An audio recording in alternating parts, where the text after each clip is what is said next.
So after missing my opportunity to see this film last month, I finally got the chance to see 1917, and it was the film I was waiting to see before making my top 10 movies of the last year. Didn't make the list. What did I think about the film? Is it worth checking out when it hits theaters everywhere this Friday? Well, we're going to talk about that and much more. Deadly Trap.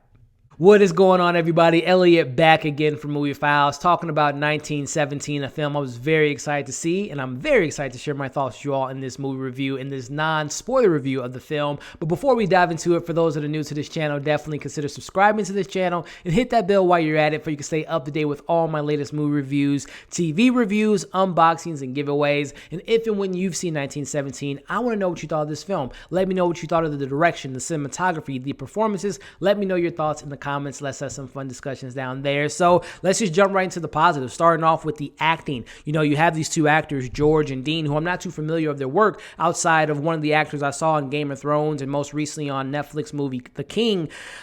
The physical demand that's asked upon them is incredible. The true authenticity of these characters, making them, making as an audience member, making it feel like it's so believable that they're literally going through this as we're watching this. And I love that kind of aspect that we get from these characters. And you're rooting for these characters too. That goes back to the performances. You're really rooting for these two guys. And I thought the performances of the two were great, as well as everyone else that made a somewhat of a cameo or supporting characters. I thought that everyone again was true to the setting and to the environment and to the time, the costumes, everything, which is really well done. Transitioning a little bit into my overall thoughts without giving too much of the story. I didn't know I was walking into a horror film, and I kind of say that jokingly, but this film really does display the horrific elements of war and what it looks like when you're in the trenches, when you're in the mud, when you're not knowing what's around the corner. I really love the suspenseful element of this film. Again, next to Uncut Gems, I can't think of another film that I've seen within the last year that just had me on the edge of my seat and just really anxious and had a lot of anxiety within this film.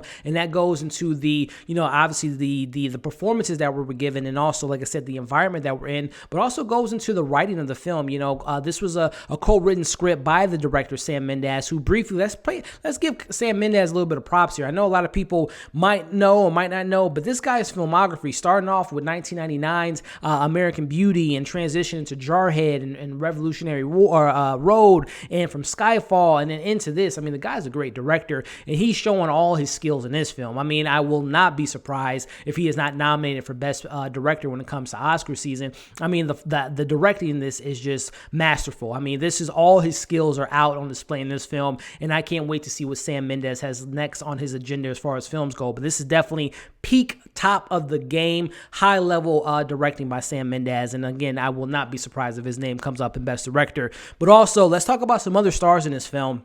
Again, I mentioned that the talent in front of the camera has a lot to do about this film coming in and being what it is, and also I just mentioned Sam Mendes. But let's talk about the person that made the score of this film, which is Thomas Newman, who did a phenomenal job of bringing in this other character to this film, which is the score. It doesn't overshine what's going on the screen. It fits in perfectly what's going on. I thought the score was fantastic, but you got to give it up to my MVP of this film, outside of Sam Mendes and again the great performances, but Roger Deakins, man. I mean, he's been a cinematographer for some of my favorite films of all time. Most recently, Sicario, Blade Runner 2049. I mean, this guy is the GOAT in my opinion, and this is definitely one of his best accomplishments. I mean, again, if you all know from the trailers and everything from people reviews, this movie is a one long shot that makes it look like a continuous shot throughout the film. And you could think of it as a gimmick, but it's not. It actually enhances the story. It makes you feel a part of this, the journey and the mission, and it makes you feel more embraced and knowing these characters more. And again, Roger Deakins,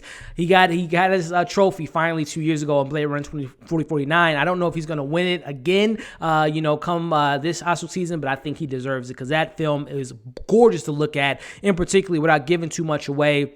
There's shots that I've marked down on my notes from the underground moments, the horrific moments of what's around the corner, that night scene where there's a bunch of flares going on and you're watching one of our characters run through it. I mean, what a beautiful shot there. And also the shot that we see in the trailer with one of our characters, Will, running through the battlefield. I mean, again, Roger Deakins, man, he is a gem and a phenomenal cinematographer and did a phenomenal job on that. If I were to give any criticisms or cons, our main characters, Tom and Will, minus a couple different mentions of their family, and of course, you know, one of the characters having a brother that they're trying to save. We don't get that much backstory. And again, when you're going through these type of wars and you're going through the trenches and you're going from this A to Z journey that has a lot of stoppages, a lot of things that's keeping our characters from getting to their mission, you want to know a little bit more about these characters so you can root for them a little bit more. Again, great performances, but I wish I would have known a little bit more from our characters and had a little bit more backstory for them that made me a little bit more connected to them. And also, too, really great story, but it's pretty straightforward. And, you know, we've seen some of these tropes before in some of the films, and it has a lot,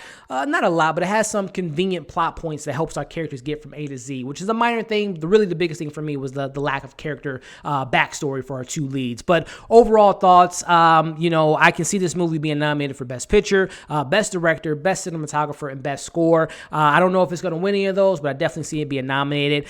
Without a doubt, this is the most interesting war film I've ever seen. I'm not a big war guy. I'm not a history buff when it comes to that stuff, and I don't really seek out a lot of war movies, but I've seen the good ones, and this is definitely one of them. I can't recommend this film enough when you get the chance to see it at your local theater when it comes to theaters worldwide on this Friday, January 10th. Go check it out. I'm giving this film a 4.5 out of 5. It's the last film that I haven't seen yet for 2019, so I can now officially make my list, make my final little tweaks, and I will be having my top 10 movies of 2019 coming pretty soon. But again, 4.5 out of 5 for 1917, and highly recommend you all check that movie out. Please give this video a thumbs out. Really helps out the channel. Share and make sure to comment below. Subscribe and hit that bell while you're at it, and also follow me on all the social media accounts, which you all can find in the description below.